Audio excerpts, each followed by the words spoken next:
This is your place for all things Grand Rapids Griffins and all things Toledo Walleye. This is the Hockeytown West podcast with your hosts, Brandon Cook, Nick Harrington, and Travis Foch.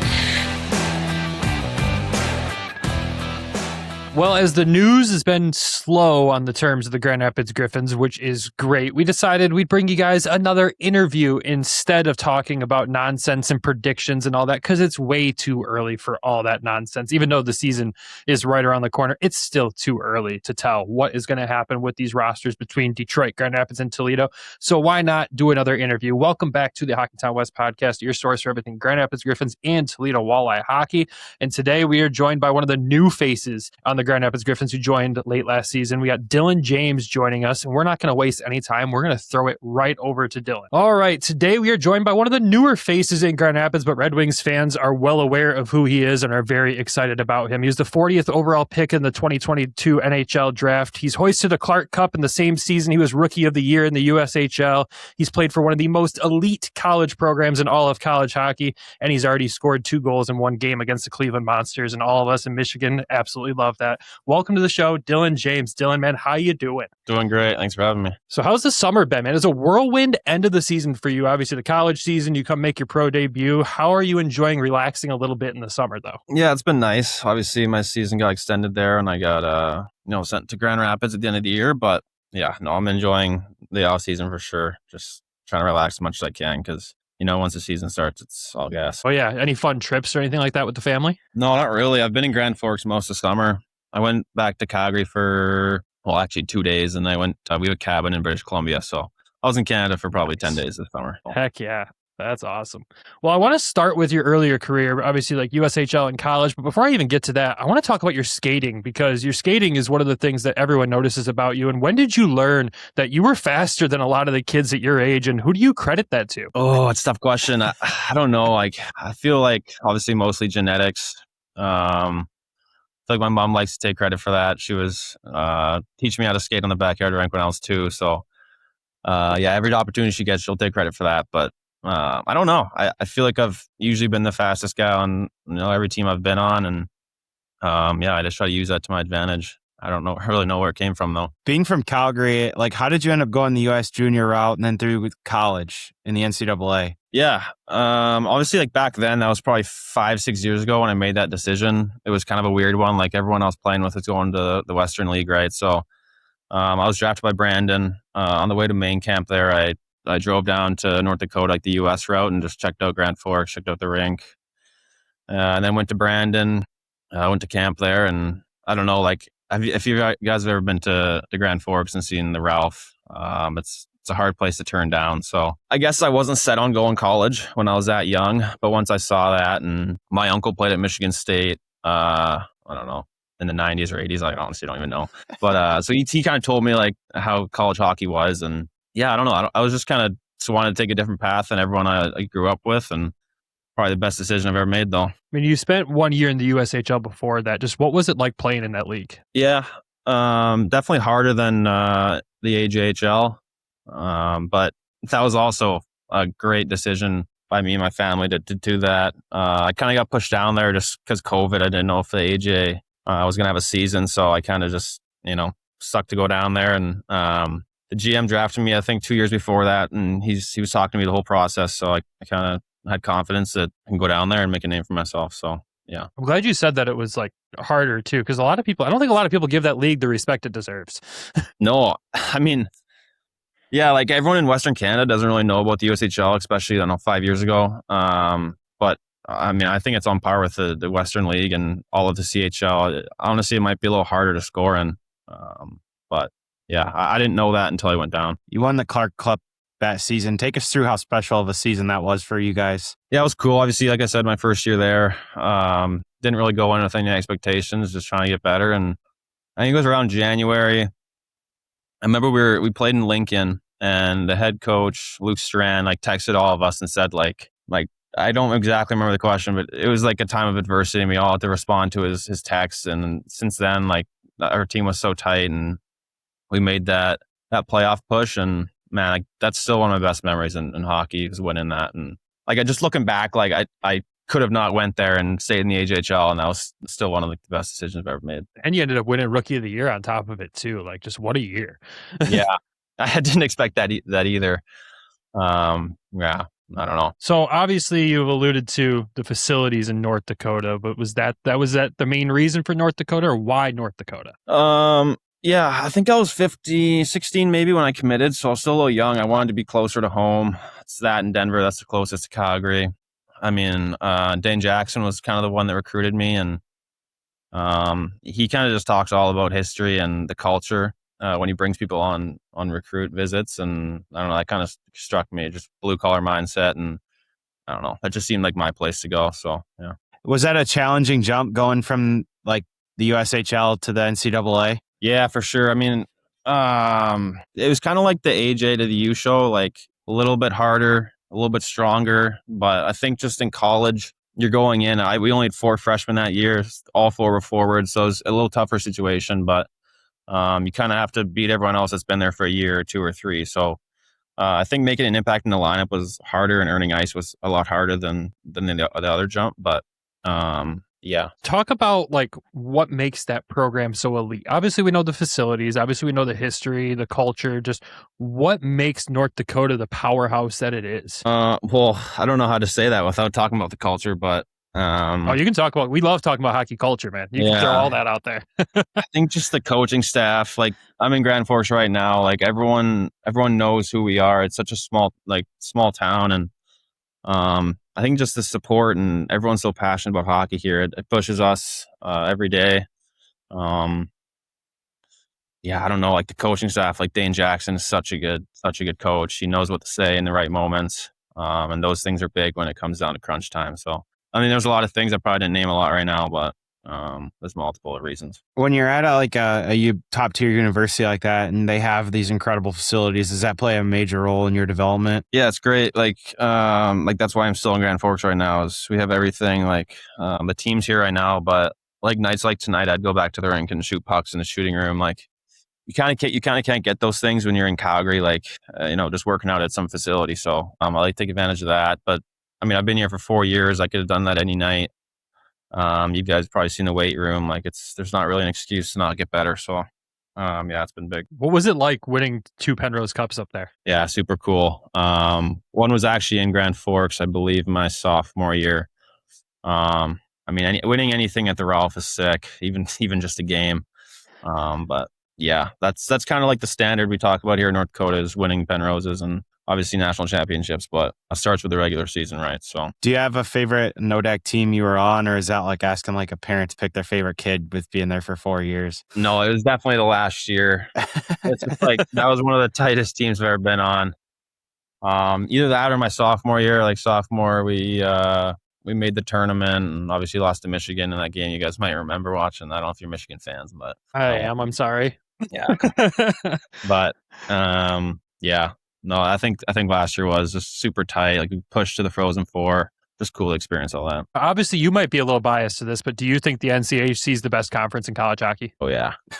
You can tell Troy Augustine that next time you guys talk to him. I'm sure he's thinking Big Ten, but let's look at the last 10 years of national championships. It's probably. Have you guys had any conversations like that back and forth since you both arrived? I don't know. I don't think so. Nothing to like. Yeah, no, nothing like that. Like we roomed together for the last probably 20 days. We were in Grand Rapids, so we got to know each other pretty well, but I don't think we were that close to start chirping conferences.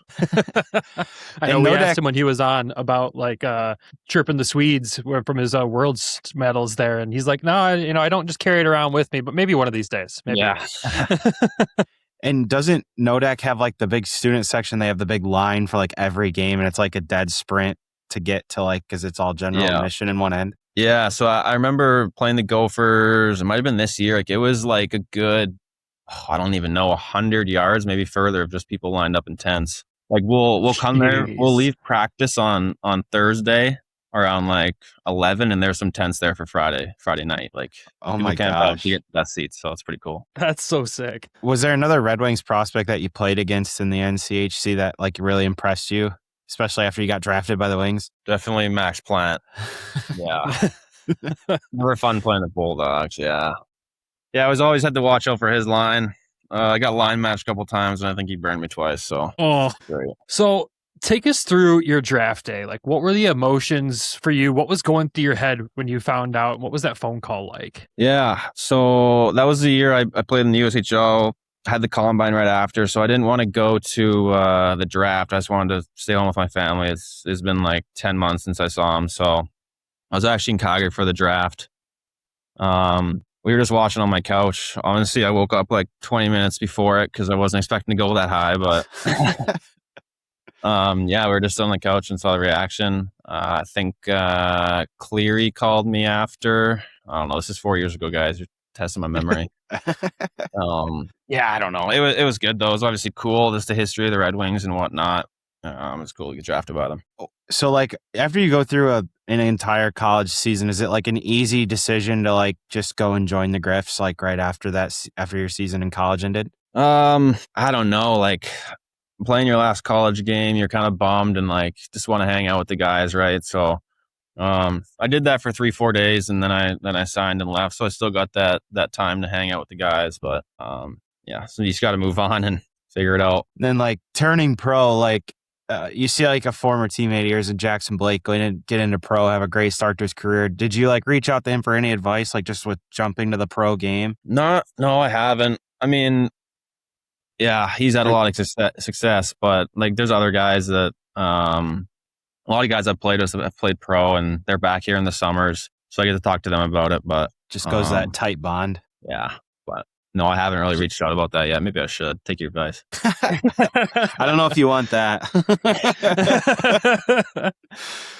So, like, obviously, you have the great college season and you end up in Grand Rapids and you're jumping on a rolling train, you know, a team that's having a historic season the way they were. Just what was it like kind of just jumping on that moving freight train? Yeah, funny enough is like at North Dakota, we would charter to every place and whatnot. And I get to Grand Rapids and the next morning we're taking like an 8-hour bus ride to Des Moines. So that was a big call. Yeah, it was tough. Like I didn't meet any of the guys until we were hopping on the bus. It was a tough situation just because I didn't know the guys and I had to meet them at dinner that night and whatnot. But they're all great dudes, obviously great team. I just fell a little short. But yeah, when I got in games, I was just trying to play my game and show the coach that I can be useful in some things to stay in the lineup. Yeah, nothing like jumping on a bus for 8 hours with a bunch of strangers. Like, oh, there's no better way to get to know you guys. Here we go. Hopefully you got to jump in a card game or two and beat them too. Yeah, I'm not a huge poker guy. Like, I honestly suck at cards. Like I'll play cards here and I'm just like, I forget what a friggin' straight is. Like, yeah, but I should probably figure that out too.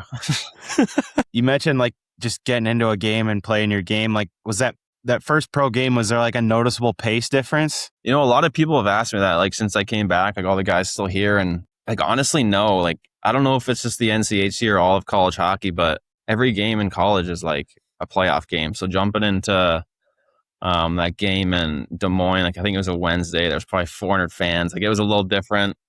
But like in college hockey, like in corners, you can wrap guys and basically bear hug them, and you can't do that in the A. So like parts of the game felt a little easier, like around the wall felt a little easier. The neutral zone felt a little like more open, but there's definitely more skill. So it was a different game. I mean, I'll have to play more games to feel it out more. I mean, you obviously found a way to make an impact quickly in that second game in Cleveland, though. Just how did it feel finding your offensive touch in that game? Yeah, I mean, that first one, I don't even know if you should count that as a goal, but we'll count it. We'll count it. Yeah. I thought Shiner scored it, but he was looking at me. He's like, "Bro, I think you scored that." I'm like, okay, but yeah, no, it felt good to just join the team and find some offensive success and. Yeah, I'll try to keep it rolling next year. I mean, for us in Michigan, anytime you're going to score in Ohio, you're going to make us happy. So just keep that up. What did you learn from being around the group in that postseason run? Like just like being there, watching it unfold. Did you pick anything up from anybody? That's a tough question. Did I learn it? Like maybe like truly how hard it's to win or something like that. Yeah, like the games are. I don't know. It's just a different vibe to the games, and it's just weird, like seeing how people prepare for it versus college. And maybe I'll have learned something this coming season based on what I saw, like at the end of that season. But like, I don't know. I mean, the practices are a lot like shorter but like way sharper. Like mistakes are kind of like you're in trouble if you make a mistake. But yeah. Dan Watson runs a tight practice, man. We've watched them, and they're intense. Was there a veteran player on the team that kind of just like took you under their wing through that little stretch there, just kind of help you get acclimated? Yeah, I went to dinner with Lombardi and Mazer. I think right when Mazer got back from Detroit. We went to Gin Gin's. It's a good spot. Yeah, we've heard a lot about that place. Yeah.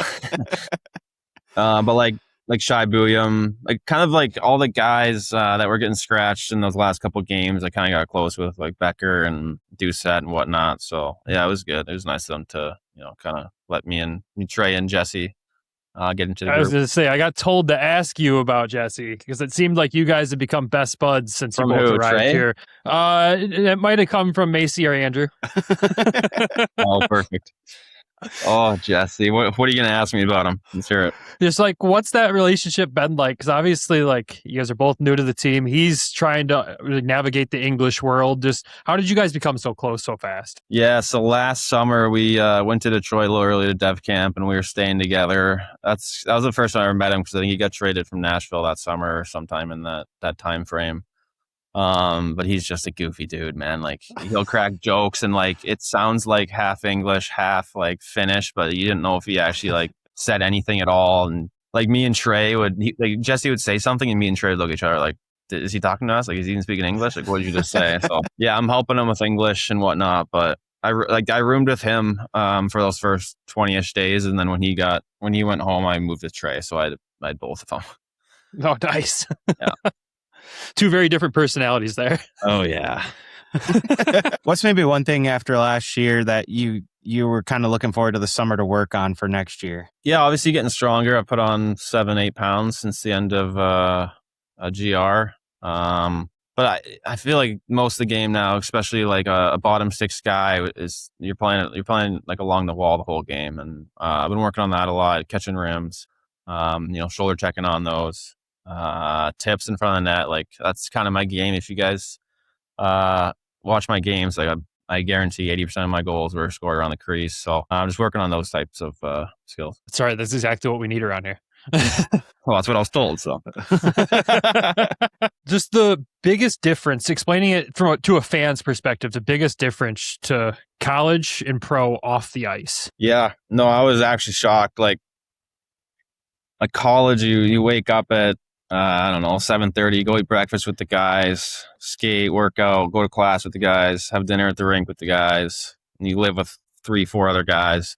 So you're always around them. But like I came to GR and practice was at 10:30, 11 maybe. So that's like weird. Like you can actually sleep in. You practice, you do a quick workout, and you're home by 1:30. I'm like, what am I doing with the rest of my day? So it's a big difference outside the rink. What was one thing that you took away from, you mentioned it earlier, development camps with Detroit? Like, what's one thing they're telling you guys to focus on? Because that's got to be part of it, right? Like nutrition, your schedule, and stuff like that. Yeah, lots of nutrition slideshows and sleep. What else was there? Like shoulder checking, Blazer, the skills guy. He just emphasizes shoulder checking so much. And I've went to 4 dev camps, and every single one, I leave man, I need to shoulder check more. You're so much more blind without shoulder checking, and it's a huge part of the game. So that's the biggest thing I've taken away from those camps. Yeah, I've heard they talk a ton about sleep too at those. The Red Wings are big on your sleep health. Yeah. Yeah. So obviously training camp's coming up this year. Just what are your expectations heading into that? I don't really know. I mean, just go play my game, show off my speed like you guys talk about. I don't know. I love penalty killing. That gets me up in the morning. Just on game days, I can't wait to penalty kill. So if I can do that in camp and show my my ability, hopefully it goes well. What is it about the PK that just excites you like that? Because obviously everyone knows you're a solid penalty killer, and obviously Grand Rapids has had a history of good penalty kills these past few seasons too. Just what is it about the PK that gets you up in the morning like that? I don't know. I'm a more defensive player just by instinct. I don't know why. I feel like I'm always either in the corner and back checking harder or being F3 on the cautious side. But I feel like when you're playing a team and they're on the power play, I feel like those guys are more the skill guys and take risks. And if you're smart enough, you can pick those off. And kind of pick your places to cheat, but like safely, and like that's how you get breakaways. And those just excite me. If I can pick a puck off that I know where it's going, because that's just what the power play does. And yeah. Nice. All right, some rapid fire questions for you, then one last question to wrap up this interview. So rapid fire. Favorite player growing up? Joe McGinley. Ooh. Favorite current NHL player? Oh gosh. This is not a rapid fire, is it? I'll go Barkov. Ooh, all right.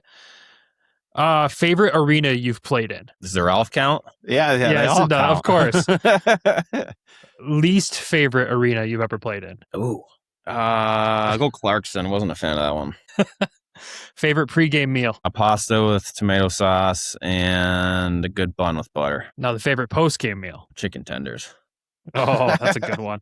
You a coffee or energy drinks guy? I haven't been, but a lot in the summer. A coffee. All right. What's the best chirp you've ever heard? Towards me? Yeah.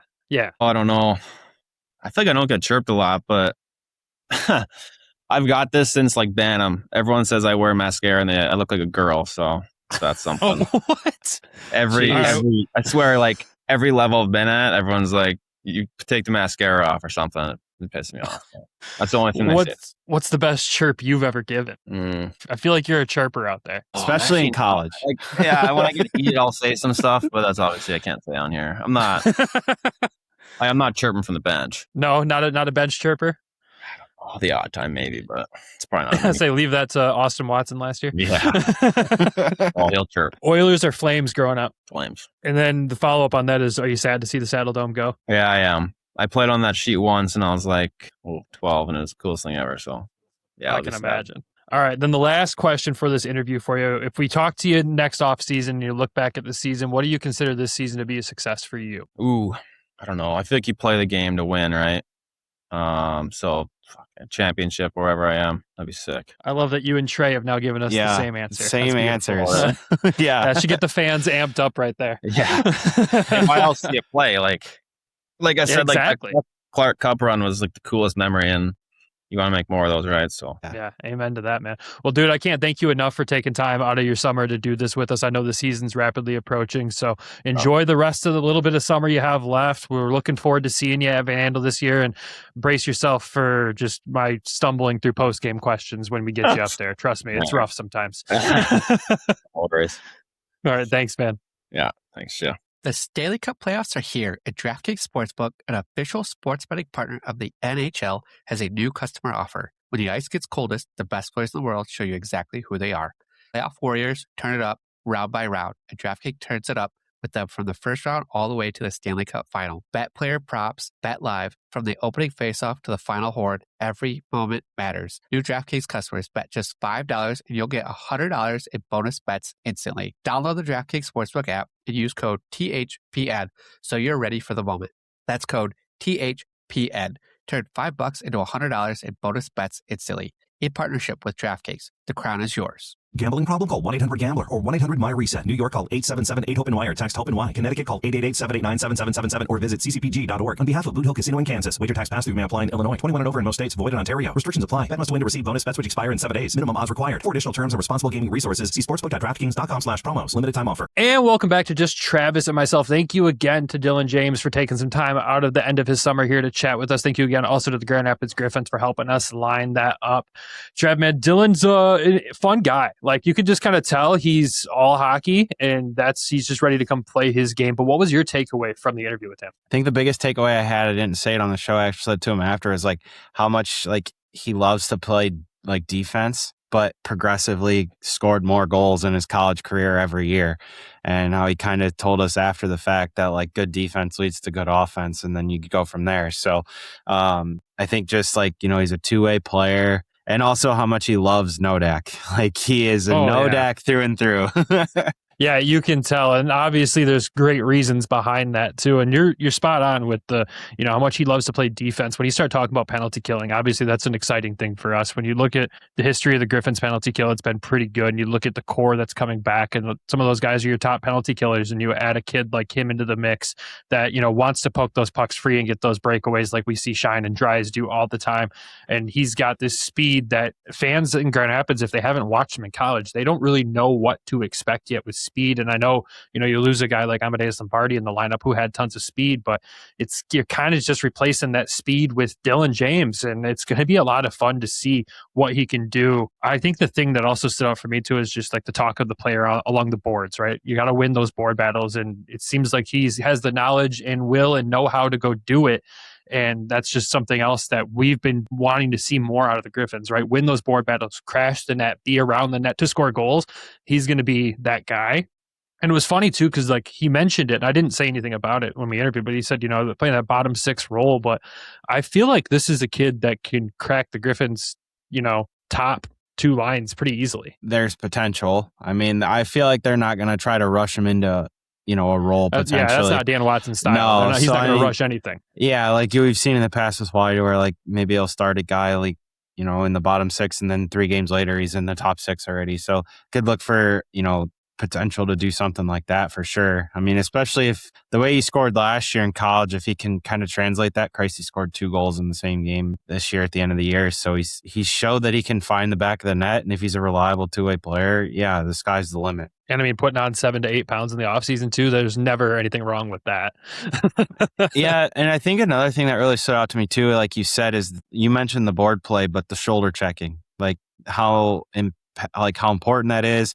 And then you go into the fact too, where he was talking about like, picking pucks off the boards, chipping it out, stuff like that, like minor details. And that's one thing, like those are the type of plays that don't show up on a stat sheet that can impact games at the most critical times. So it's cool to see a young player like come in and be like, okay, I'm going to impact the game this way potentially. Yeah, man. He's going to be a fun one to watch this season. I love a no-nonsense guy that's just there to play hockey. Like, that's what you want to see more of, and especially with guys that have the upside that he has, it's going to be a lot of fun to watch his development through this season. I think he'll quickly become a fan favorite here in Grand Rapids. I don't doubt that at all. But we hope you all enjoyed that interview as well, and all other past interviews. If you haven't seen our one with Trey Augustine yet, make sure you go check that out. It's one of our recent episodes. And Travis sat down with Toledo Walleye equipment manager Adam Wozniak on our last episode as well too. And if you love equipment guys, make sure you go check that one out too, because equipment guys, 1, are the unsung hero on every team, but 2, also they're most of the time the most fun interviews you'll get. Obviously we did one with Dog a couple of years ago too. That's also on the channel if you haven't seen that yet. That's the first time Nick and myself ever even stepped foot in the Griffins locker room. It was one of the wildest experiences, but also one of the most fun interviews we've done to date still. So make sure you check those out. We hope you're enjoying all these interviews. We still have a few more to come for you guys as well. So really excited for what we'll get to bring you this offseason. Hockey is right around the corner. As a reminder, we've got 2 preseason games down in Toledo between the Grand Rapids Griffins and the Cleveland Monsters at the Huntington Center near the end of September. They're super excited to be down at those games. I can tell the boys are ready to be down there. I hope Toledo brings the same energy that they bring to a walleye game to that. I was looking the other day and I was like, oh, those tickets need to start moving. They really do. So if you want to go check out some preseason hockey, which, a game between Grand Rapids and Cleveland, nothing's going to feel preseason about it. Like, they play each other enough in a season to know that that's going to have some intensity to it, whether it's preseason or not.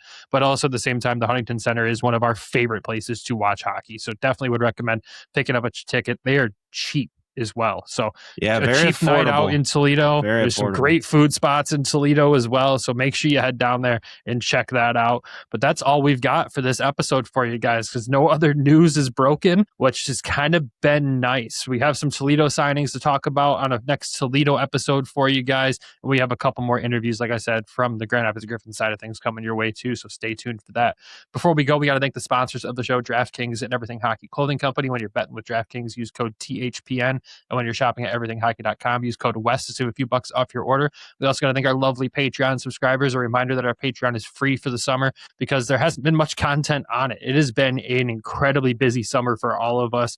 Day jobs have been nuts. Nick is in the process of moving from house to house right now. So things are extremely chaotic on our end. So apologies that there's not a ton out there, but that is why we made it free for the summer, because we kind of knew that, hey, it's going to be tough for us to get content out on that end for you guys, at least extra content. So if you haven't checked it out yet, patreon.com/Hockeytown West podcast. That's where all the unedited episodes go, bonus episodes throughout the regular season, and bonus content and automatic entries into any giveaway we ever do also happen over there.